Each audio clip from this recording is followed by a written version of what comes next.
Planes of existence. From time immemorial, people have wondered if there are layers to our reality. If in fact reality is like an onion and not like a souffle. But to the fantasy world builder, planes are a tool. Today, we'll explore building fantasy planes into your world and what it brings to your storytelling abilities in that world. Welcome to another episode of Just in Time Worlds with your host, Marie Mullany. If you enjoy peeling back the layers of reality and exploring the different planes available to the world builder, and you'd like to support me in making more of these videos, consider supporting the channel by buying my epic fantasy series, The Sangwheel Chronicles. I've had some good reviews, especially on the topic of world building, which is great given I run this channel. And you can check all of that out on the links below, where you can get physical books, audiobooks, or the ebooks available on Amazon and other retailers. Okay, enough of that. Let's get cracking with planes of existence. Multiple planes of existence are a concept that seems almost embedded in our collective psyche, echoing through the annals of history, shaping civilizations and their beliefs. As far as we can determine, our earliest ancestors likely contemplated multiple realms. Ancient shamans might have believed in a layered cosmos where they could traverse between worlds of spirits and our reality. These spiritual journeys were likely seen as essential for healing, prophecies, and guidance. While this kind of information isn't visible in the fossil record, it does match what we know from the written records of more modern shamanic practices. And speaking of writing, the ancient writings preserved from Mesopotamia tells us that they believed in a world that was a flat disk surrounded by a huge whole space, and above that was the heavens. They also believed that water was everywhere, the top, the bottom, and the sides, and that the universe was born from this enormous sea. Their gods resided in these heavenly realms, and through rituals and offerings, they sought to gain favor or appease these divine entities. Here, multiple planes symbolized layers of power and proximity to the divine. The ancient Egyptians had a very detailed understanding of the afterlife according to the writings they left us. To delve deeper into the complex tapestry of ancient Egyptian beliefs, we must venture into a world of gods, magic, and the mysteries of death. The Egyptians' view of the afterlife was not a simple continuation of life, but an intricate multi-stage journey. The heart, they believed, was the seat of the soul and would be judged in the afterlife. Upon death, the soul would enter the Duat, a twilight world that mirrored the physical land but was fraught with dangers. Serpents, monsters, and treacherous terrains populated this liminal space. But it wasn't just a realm of challenges. It was also a place where the soul could be rejuvenated, receiving the protection and guidance of benevolent deities. The Book of the Dead was not a singular book, but rather a collection of spells, prayers, and hymns. This funerary text was crucial for the deceased. It served as a guide, a map of sorts, containing the necessary incantations to navigate the perils of the Duat. One of the pivotal moments in this journey was the weighing of the heart ceremony, where the heart of the deceased was weighed against a feather by Mahat, the goddess of truth and order. If the heart was light, free of sins, the deceased was deemed worthy, and so, having passed through the trials and judgment, the soul would finally arrive at the field of reeds. This was not just any paradise. It was a reflection of one's most treasured memories on earth. Imagine a place where fields eternally flourished, where one could be reunited with loved ones, and where the Nile's bounty flowed endlessly. This was the ultimate reward, an eternal life in a paradise shaped by personal ideals and experiences. Now, so far, our planes have all been basically heaven, and then later there's some additions of hell and judgment and so on. So basically all celestial afterlife elements. But the Greeks, with their focus on philosophy, brought a unique structure to the idea of planes of existence. Philosophers like Plato believed in the existence of two separate worlds, one of the physical reality and one of ideal forms. These forms were perfect, unchanging, and eternal, contrasting the imperfections of the material world. A simple chair versus its ideal representation. With a world of forms, Plato and his acolytes sought not just to understand existence, but also to elevate thought and ideals.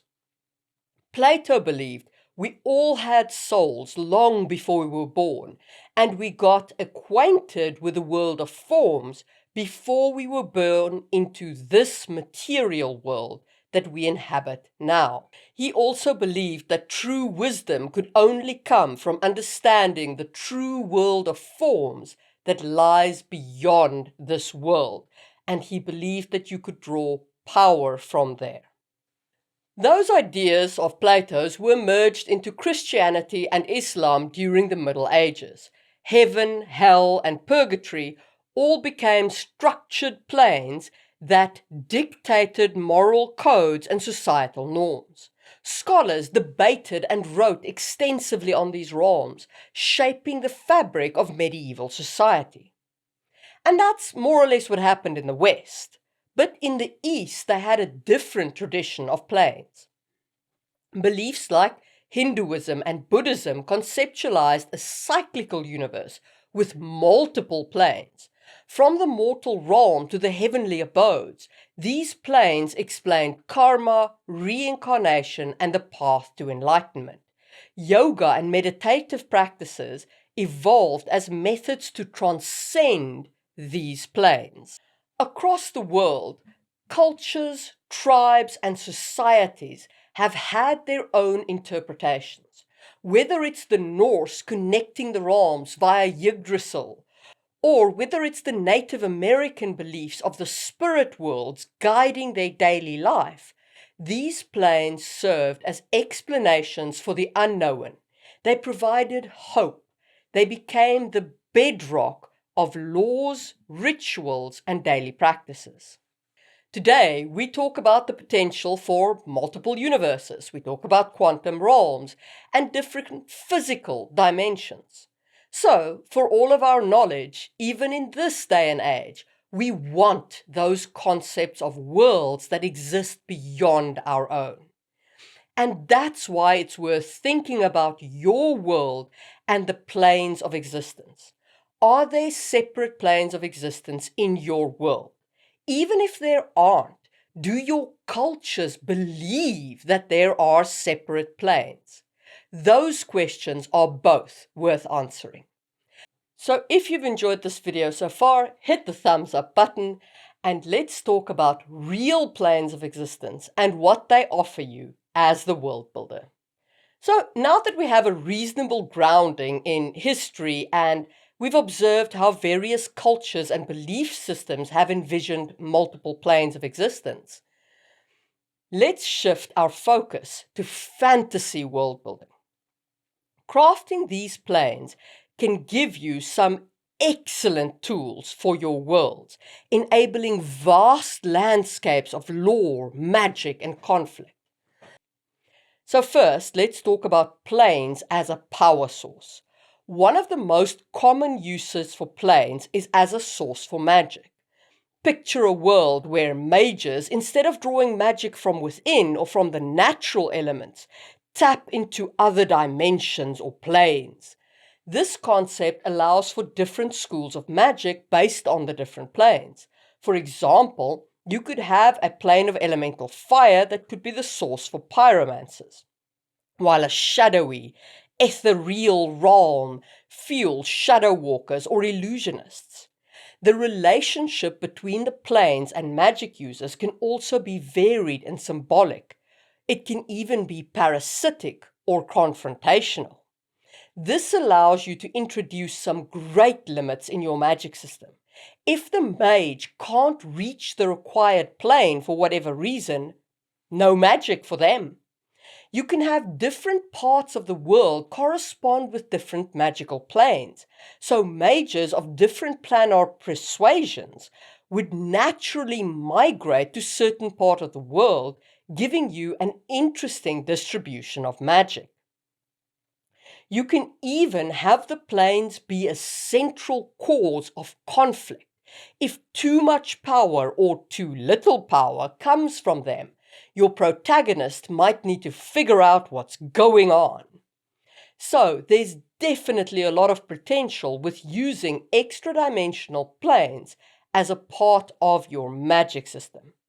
But there are other ways to use planes. In Dungeons & Dragons, or D&D, which is perhaps one of the most iconic tabletop RPGs, they have a vast cosmology of planes. The material plane, where most campaigns are set, is connected to both the inner planes, the source of elemental powers, and the outer planes, the home of the gods and demons. Players might journey to the Feywild, a vibrant, enchanting mirror of the material plane. Or they could go to Shadowfell, a dark and twisted reflection of the material plane. These planes introduce myriad challenges, allies, and lore that can reshape the entire narrative of a campaign. Their existence allows for stories that transcend mere earthly concerns, invoking cosmic stakes and ethereal adventures. This kind of exploration of worlds is also used in Marvel's universe. Ant-Man goes into the quantum realm. Thor stories often involve other realms, especially around Yggdrasil and the Nine Realms, but in the second Thor movie there's also the Dark Realm. You can thus use the planes to tell stories where you take the protagonist far out of their comfort zone and introduce them into a whole new world, despite their previous skills and experience putting them in an uncomfortable position. But of course, it's not just the protagonists who can travel. John Gwain's The Banished Land series brings a fresh perspective on planes. Gwain introduces us to the Otherworld, a parallel plane inhabited by supernatural creatures and gods. This Otherworld can influence and bleed into the mortal realm, bringing with it both blessings and calamities. Indeed, powerful beings like the Ben Elam and the Kadoshim come through and quite literally shake the world. The existence of the other world shapes the destiny of the characters, the outcome of wars, and the very fate of the banished lands. Gwain does great work with this, exploring themes of good and evil and all the grey lines between those two extremes. I also use planes and those kinds of spaces in my world of Sangwheel Chronicles.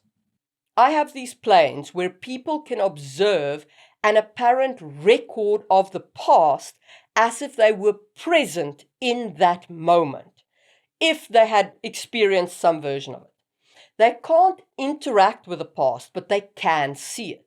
I introduced this concept in the second book, The Ducal Heir, when Luyen herself travel back in time to a moment in her childhood and they observe a pivotal event that guides Louis to discovering a piece of paper he calls the Daffodil Map, which is very important to later in the stories.